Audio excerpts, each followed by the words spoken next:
Every February 14th, Harry comes back to town. His pickaxe stained with blood, waiting in the shadows of the Henniger mine, just for someone to kill, should they not heed his warning. It could be you!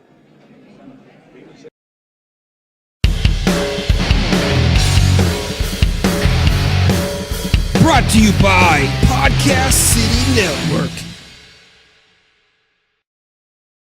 Due to the graphic nature of this program, listener discretion is advised.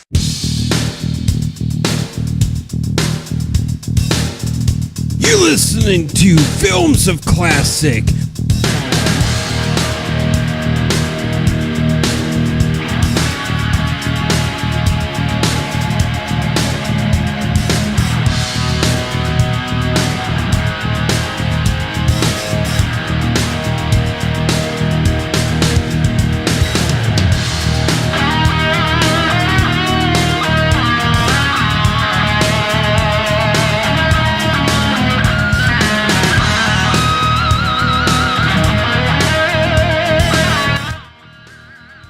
What is happening, ladies and gentlemen? Welcome to another episode of Films of Classic, brought to you by the Podcast City Network. Ladies and gentlemen, I have a nice episode in store for you. All I gotta say is Happy Valentine's Day.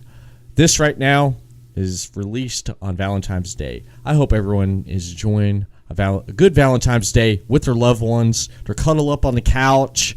They're getting ready to enjoy each other's company. It comes once a year where you express and show your love to the loved one that you love the most. Well, and you sit back and watch a good movie.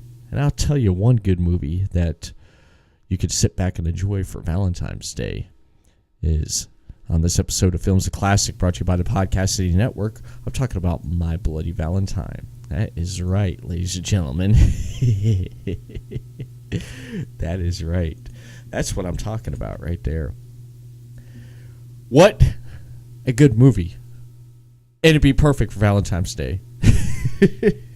I thought it would be. I thought it would be. Instead of a movie like a Notebook or some, romance movie, why not My Bloody Valentine? Come on, it's a movie that takes place on Valentine's Day, but it has to do with a lot with what happens in a small mining town. And if you noticed, McShaft's not with me this week on this episode of Films of Classic to help me review My Bloody Valentine. He is off recording, doing other stuff, getting content out there ready for the Podcast City Network as always. So he was unable this week to join me on this Films of Classic. So I'm going to solo this by myself and give you my thoughts and my review and my rating on this movie right here. If you have not seen this movie, there's going to be some spoilers. I suggest that you go watch the movie, then come back and watch this and agree or disagree with what I have to say about a classic movie such as My Bloody Valentine. And I'm going to let you know, I watched the unrated. I wanted that full effect of feeling how this movie should have been. I didn't watch the edited version. I wanted to watch the unrated. Okay? So I went ahead and watched it, and I'm going to give you my thoughts on this movie. This movie right here took me by surprise. My Bloody Valentine was released in 1981. It was directed by George Mihalka. I don't know how I say that. Mihalka. That's probably how you pronounce it. Story was written by Stephen Miller. He wrote the story concept and also helping out with the writing, John Bearid. It starred Paul Kelman as TJ. You may remember him from movies such as Black Roses from 1988. Lori Haller as Sarah. You may remember her from Star Trek Voyager 1995 and Thomas and the Magic Railroad from 2000. And also Neil Affleck as Axel from Scanners, 1981. The budget for this movie in Canadian dollars was about $2,300,000 estimate, and it grossed in about $5,672,031. The plot of the story: it's Valentine's Day is coming around, and a young group of people in a small mining town of Valentine's Bluff are organizing a party. A few decades earlier, an explosion at the mine trapped 6 miners underground. One, Harry Warden, survived, thought in a deranged state. Warden is sent to a mental hospital but escapes and murders those who deemed responsible for the mining accident. Now people are being brutally murdered again, and the townsfolk suspect that it's the work of Harry Warden. The opening of this movie was, it showed a couple of people in mining suits going down in the mine. You see the credits rolling with what's going on, who's directed it, gives you information about this film and everything that was behind it. Then we got that scene where one of them takes off their mining outfit, and it's a female. She tries to take the outfit off on the male, but he just said no. While they're down there, they're starting to mess around. Beforehand, the one male miner took his pickaxe and slung it against the wall, and it's sticking out there, and the young lady's next to it. Therefore, he gets excited, and she's down in her lingerie, and there's a heart tattoo right here above her chest. He ends up grabbing a hold of her and shoving her through the pickaxe. The pickaxe impales her through the heart, and she screams out bloody murder, and then we see the My Bloody Valentine starts.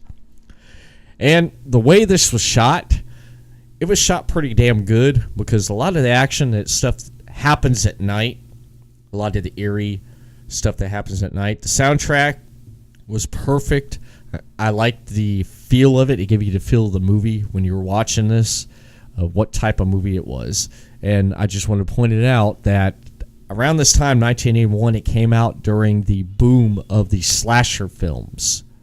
It came out around that time of like Friday the 13th. I'm talking about the first one, and other slasher films I can't think of off the top of my head right now.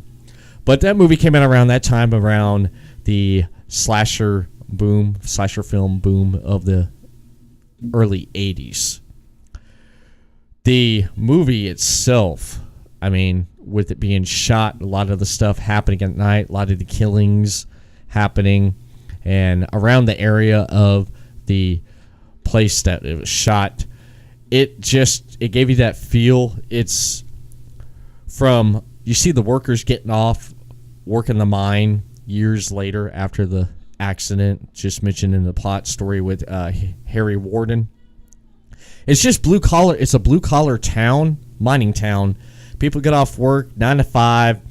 They jump in their vehicles. They go out to town, and they hang out at the local bar, have some drinks, and just hang out. And then they go home to their families, and then get up the next day and go back and do the same thing. Pretty much a blue-collar town with blue-collar workers, but with an accident that happened with Harry Warden getting trapped, that is where everything starts going really, really suspicious and really crazy with all the stuff that's going on. I mean, there's some good scenes with some good one-liners in it, especially like this. Remember Harry Warden? God, of course I remember. Those were terrible murders. God, I thought they locked him up in Eastfield 20 years ago. They did. Are you sure he's still there? We'll find out in the morning. I'm checking on it. Well, gentlemen, I'd say you have your answer. It looks like Harry Warden's back in town. He is. Harry Warden does come back to town after a few murders. They find a heart that was cut out of a victim, and it was mailed in a bloody Valentine, which, I mean, no pun intended, you know, a Valentine's box that was bleeding, and a apparently Harry Warden escapes from the mental institution. He comes back and warns the people after all these years, do not put a Valentine's dance on or people will die. Plain and simple. We see people like one of the ladies in the movie. She ends up getting pickaxe and thrown into a dryer, which was bad, man. I believe that was one of the part of the deleted scenes. A lot of the kills in deleted scenes, you could tell from watching the unrated version of what was cut and what was uncut. The original uncut ran 90 minutes, with the unrated version ran 93 minutes. You got 3 extra minutes of what was going on and what this film is about. And therefore, with the film, basically, the film was shot in an aesthetic mines, which offered as much as 900 feet underground. Only certain lighting devices could be used in the mine because of the potential danger of methane explosion, because they were so far down in the mine. Neil Affleck, who played Axel in the movie, I'm going to mention that he still, to this day, has the mining helmet that he wore in the film. Now, there's a thing going on in the movie with a couple of characters. One of the guys happened to come back. TJ comes back from going out west and not succeeding coming back home. And when he comes back home to his girlfriend Sarah and Axel is hooked up. And you can see that during the movie that he's trying to accept that, but part of him is not trying to accept it because he still loves Sarah. And Sarah's torn between Axel and TJ on who she should be with. But Axel and TJ, they butt heads a couple times in the film, because Axel makes it clear, it's like, you left, you had your chance, she's with me now. Which I find really interesting. Oh, Patty, I don't even want to go to the dance on Saturday night. Oh, but you gotta go. It'll be all right. Just stay with Hollis and me. Besides, you gotta see the dress I got. Cut down to here, slid up to there. I may not get out alive. Yeah, you get some pretty good one-liners throughout the film, especially like that right there you heard. Just the people of the town of Valentine Bluff just want to put on a Valentine's dance because Valentine's. And again, Harry Warden starts killing and starts warning the people. And one other death scenes would have to be the bartender at the bar. He remembers when Harry Warden started killing, and he gives a warning to the kids there. It says, you better not have the dance. There he is right there.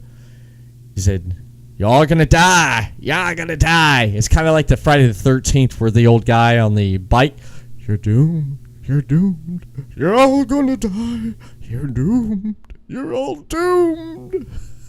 Kind of like that.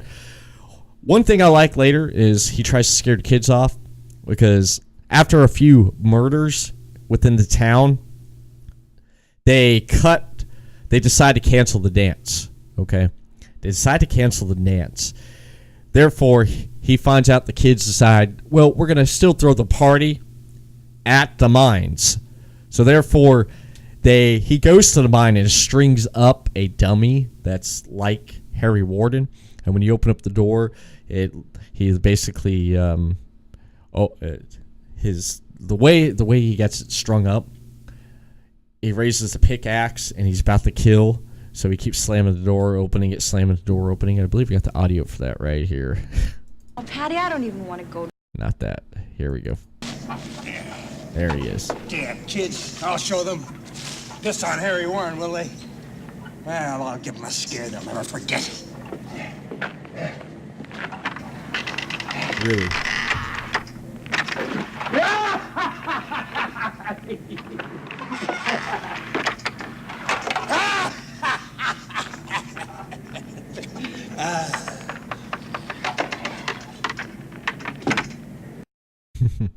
Now, shortly afterwards, when he opens up the door again, he goes, ha ha! Freaking the real Harry Warden sitting right there. And he takes the axe, and this was edited, and it shot up through his, I believe, chin or through his eye, and he kills the He kills the bartender and gets rid of the body. And one thing I like is when Harry's snooping around, you get his point of view and stuff. You get the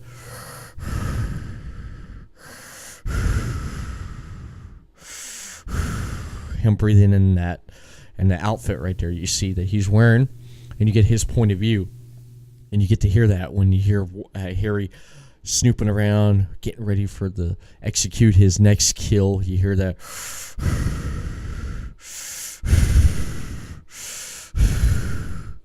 which it's intense, and there's little moments that scare and pop up, and it scares you, which is pretty neat. I mean, the gore effects was pretty damn good, man. I mean, a lot of stuff, I can see why they edit out the film and stuff. Apparently, one of the makeup designers once shipped a dummy corpse to the set in a coffin. And it caused so much alarm when it arrived at the Canadian Customs, because they were over in Canada filming this. Which I thought was really, really fascinating. And there was one prosthetic stuff that was really done so well that the director ended up throwing up on set because it looked so real the way they did stuff.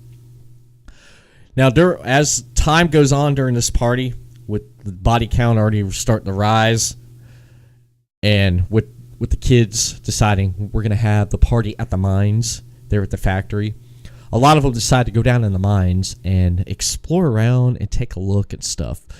While they're doing that, Harry's stalking them and taking them out one by one. There's just one couple in the mines that's down there, and one of them decides to run back up to get some beer because they're about to do it. You need some beer. So the girl's sitting there, and they're over by the showers where they shower there at the mines, and the water comes on and stuff, so she thinks it's the boyfriend or the guy she's with, so she goes to investigate. Harry pops out and grabs her, and one of the shower spigots, he slams her head, the back of her head, through it, and it comes out her mouth. They cut that out there, okay? And the reason why they cut that, and with a lot of scenes, especially that guy right there you saw, with the heavyset guy with the glasses, later on, he gets hurt really bad. I mean, Harry takes a nail gun and shoots it in his head. They cut that out because you see in the cut version, he's getting hurt, and then he comes and he dies. And the reason why a lot of this film in the cut version is because of for instance, you have the MPAA. As the director stated many times, 9 minutes of the footage has been cut from My Bloody Valentine to secure an R rating instead of an X rating by the MPAA. As a result, most of the gore, not all gory scenes have been cut by the MPAA. In 2009, a special edition of the film was released with most of the gory footage put back into the film. The only footage missing is the impalement death, which was said to have deteriorated over the years. Even through 6 minutes of footage is still missing. George Mihalka, I'm probably saying that wrong again, said those 6 minutes were only explanatory footage, like character building and non-violent scenes, and not gory footage. So it didn't really affect the film too much because of how this film turned out, even if you watch the rated version and the unrated version. Especially with the unrated version, with that 6 minutes missing, the film still turned out great because it still put and made me man on what was happening. Okay, the MMA also cut more than 5 minutes out of the film before it came out, mostly because the movie was released shortly after John Lennon died, and there was a major backlash against violence in movies. If you remember that during that time when John Lennon got shot, it was a big thing, and with violence and stuff happening in America and across the film industry. So they were trying to cut down on violent films. At the time, I heard a lot of people didn't really like this movie, the way it turned out, because it was cut. But as years went on, it developed a cult following, and a lot of people kept on watching it, coming back and watching the film, because just how this film is. Just the way it was shot, the camera angles, I loved how they did that. The acting is actually, to me, not that bad out of a slasher film. It's not like they grab the flashlight and let's check out what's over here. Oh my God! Just not too over the top and not too under the top. It's just about right. I didn't have a problem with the lines. Nothing too cheesy or anything. It was actually pretty good. It was actually pretty damn good, man. It was. Dave is dead.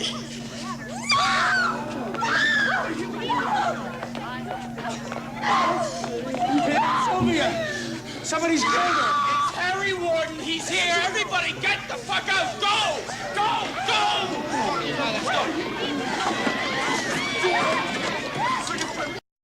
That's an example right there. With the nothing, it felt real. It didn't feel too overrehearsed or anything like that. Especially like right there in that sound clip I just played. It didn't feel anything like that. It felt genuine. And I've seen some bad slasher movies in my lifetime with the acting is really bad and critics just torturing it, tearing it, even fans, people that's also watched a slasher movie with bad acting. This to me didn't really have it didn't have no bad acting. I couldn't find anything wrong.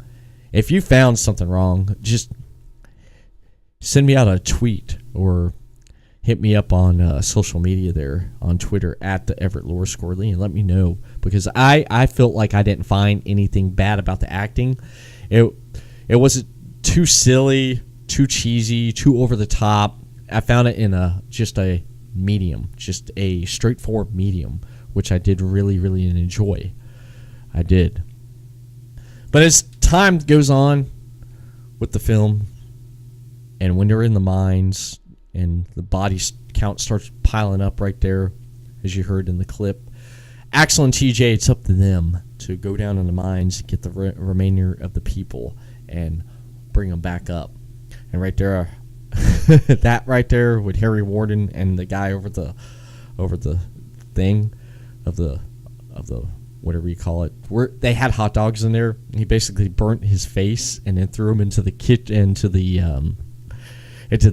refrigerator there. And then later on, when they went to go get hot dogs, they're like, "What's this?" They pull out it's a burnt heart.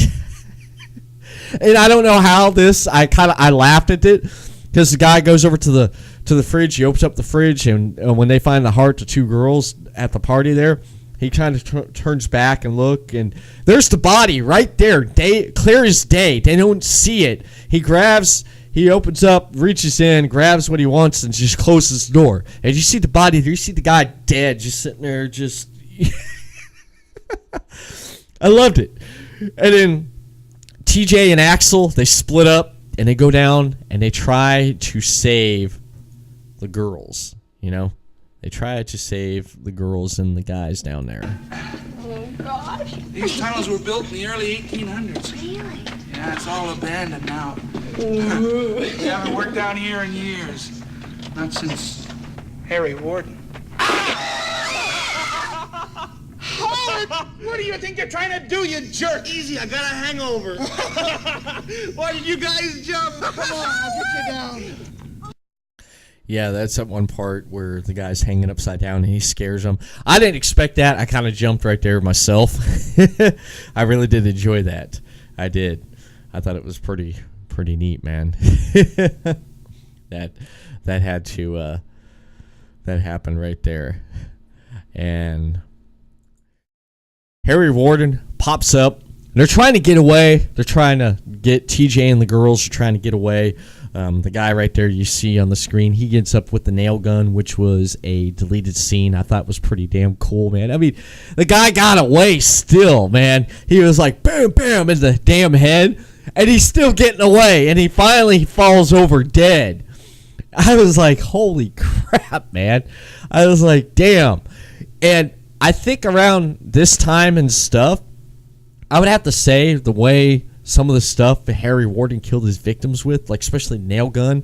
And then while they're climbing up the stairs to try to get away, and they hung the body of the one victim, and the body rips in half, and the head's still hanging from the rope, and the body falls. There was a couple of things where I'm like, damn, this is like pre-Friday the 13th shit happening, man.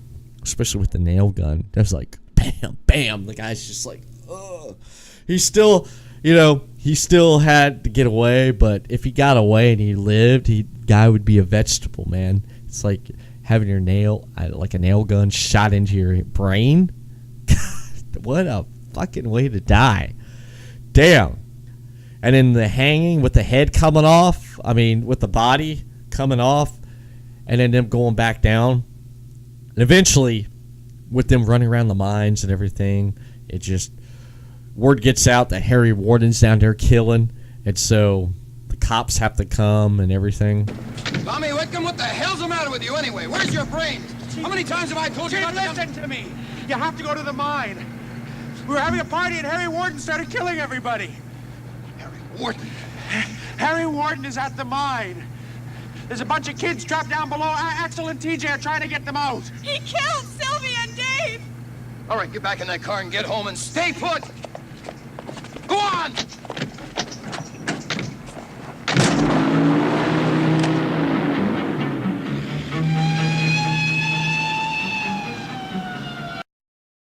That's right. Harry's killing, man. Harry is killing. Eventually, we got Sarah and TJ trying to chase off Harry Warden in the movie. By the time the cops get there, the local authorities, they're coming in the mine. They get down there and they're trying to go after and trying to save whoever. Harry's chasing back up towards the top TJ and Sarah. As they're running up there, they have a fight on the train, the coal mine train, and they fall into a room, and they're having a big battle in there. Then it's revealed, okay, the big reveal. Who is Harry Warden? Is this the real Harry Warden or what? Because the sheriff got word that Harry Warden died, okay, died years ago. Who is Harry Warden? Ladies and gentlemen, it's none other than Axel. Now, if you remember at the beginning, after Harry had the accident in the mine and he became a cannibal and he lived for like 7 days eating the flesh of the miners down there and he went mentally crazy, he escaped and came back and he killed the two guys that left that was supposed to be watching to make sure nothing happened to the miners that ran off to the Valentine's Day party. He goes out there and he kills them. Apparently one of the head miners, was the father of Axel, and Axel seen Harry kill his father, which deranged him and made him this crazy kind of killer. And it all ties down to the fact that I believe that Sarah was still in love with TJ, and it just drove him crazy. And he figured, this Valentine's dance, it kind of triggered something mentally in Axel's mind that people had to die, and a Valentine's dance wouldn't be a good thing because that's when his father died, and he's seen it. And it was revealed that Axel was the killer. He gets buried in the debris of the mine, and then afterwards, with him getting buried, okay, there's a deleted scene where he chops off his own arm, and they're trying to save him, and they pull the arm out, and you see the freaking arm, and the last shot of the movie you see is Axel running off, and the last words of this movie: I'll be waiting in hell for you! Harry, I'm coming. This whole fucking town is going to die! We're coming back, you bastards! Sarah, be my bloody Valentine. Daddy gone away. Harry Warden made you pay. And then the movie ends, and you got this song they're playing at the end of the movie, which I thought was really good. I liked the lyrics to it and everything. I thought it was fantastic. All in all, this movie right here, My Bloody Valentine, I watched the 2009 remake. I enjoyed the 2009 remake. I'm going to throw out there my favorite scene, death scene in 2009 remake of My Bloody Valentine was the midget in the hotel room. I laughed hysterical when I saw that. I thought that was really funny. But watching this right here, comparing, you got the 1981 unrated to the 2009 remake. I love both films, but I'm going to have to go with this one right here. I'm going to have to. This movie right here is just, it's a classic. It's a cult following. All right. I'll tell you how much of a cult following and how much of a classic it is. Entertainment Weekly rated it number 17 in their Guilty Pleasures Testosterone Edition list in March 30th of 2007 issue. They listed it as number 17. And I'll pull up right here about this right here on Rotten Tomatoes. I'll give you some insight right here. Let's go ahead and check out the ratings and what people have to say about it. Okay. All right. Let it load up here. My Bloody Valentine. All right. Rotten Tomatoes gives it critics give it a 50%, and audience score gives it a 52%. It's right there in the middle, which ain't bad. Which is not bad at all.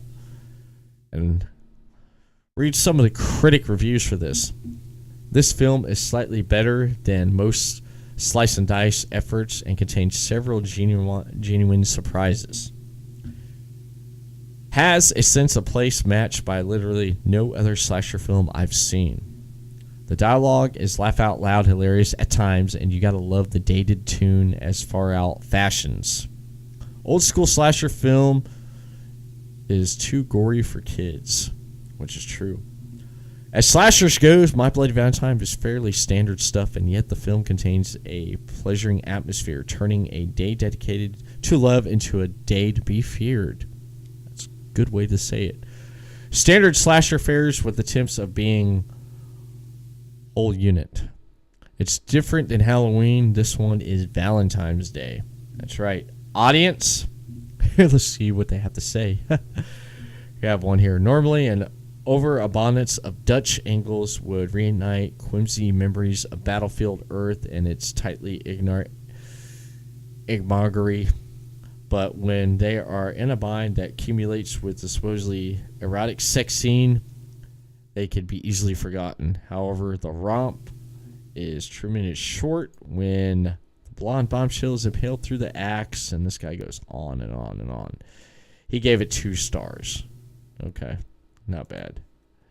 This person right here said, the kind of crappy slasher that doesn't even manage to be fun, with prestigious dialogue and a repetition plot that basically says that men are jerks and women are weak and whiny, forcing to put up with 2 ridiculous machos at each other's throat the whole time. Okay. This one gives it 4 stars. At first glance, Rotten Tomatoes seems to show this film is a regular poor film with this roughly 33% Rotten Tomato meter. However, if you can ignore actually watch the film, you can actually see why it's remade in 2009. My Bloody Valentine is a story about a mining village, blah, blah, blah. However, many years later, okay. The story is quite clever and creative, though not actually very scary as the film.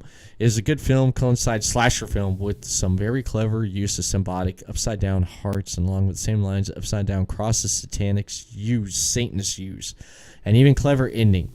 Although it's not the greatest film of all time, it's definitely one that's worth your time. It is one of those cult classics you have to watch just to know what all the fuss is about.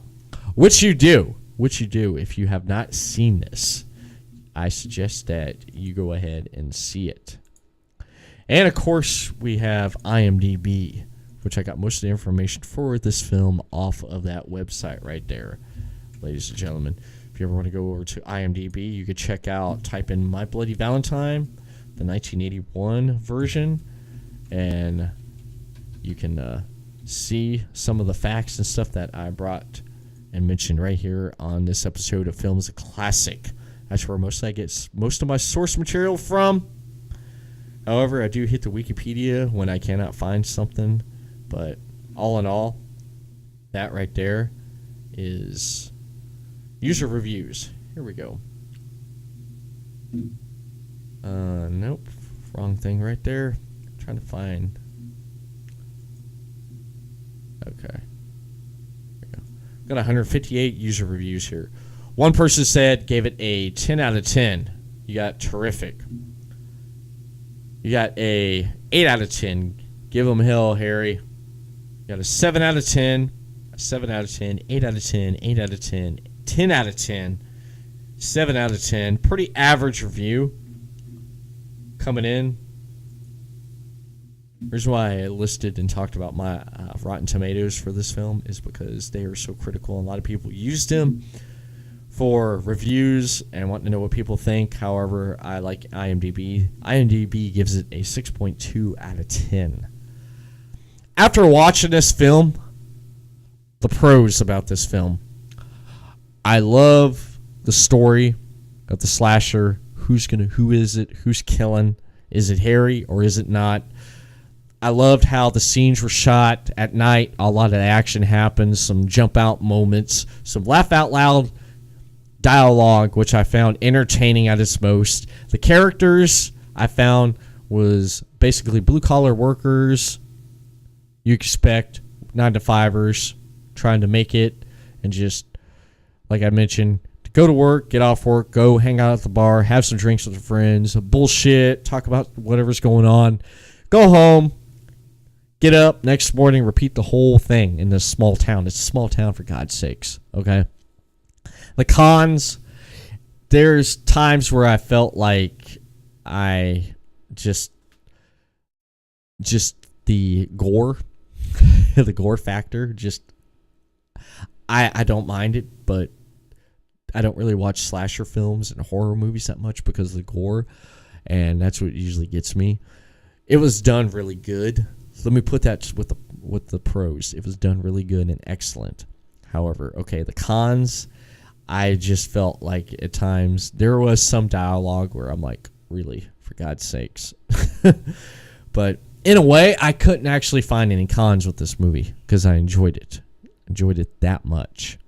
Therefore, on my rating scale of Films Classic from 1 to 5 films, I give this a 4 film strip rating from Films Classic here, brought to you by the Podcast City Network.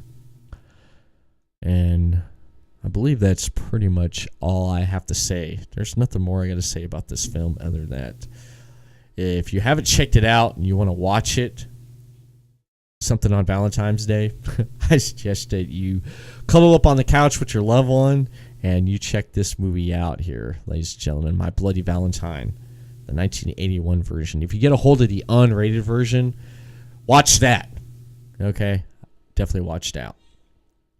Want to mention you can check out more Films of Classic on the Podcast City Network. Head over to podcastcity.net and you can check out this episode and many more episodes of Films of Classic and other podcasts such as Everett Lee's show, ELS Uncut, The Imaginarium, Chris Carnage Show, Super Radio Brothers, and coming soon, The Grimlock Show, Forking Around with Cody.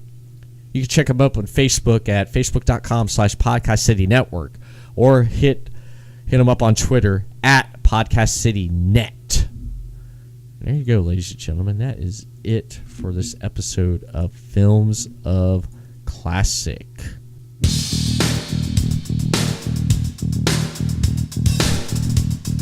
I hope everyone enjoys and has a nice bloody Valentine. No. I hope and wish everyone has a fantastic Valentine's Day. Give that loved one or someone that you love that's special in your heart, give them a nice big kiss and a hug and let them know how much they mean to you in your life. Life's too short, man. Love one another. And that's it for this episode of Films a Classic, brought to you by the Podcast City Network. Tune in next time for another episode of Films of Classic.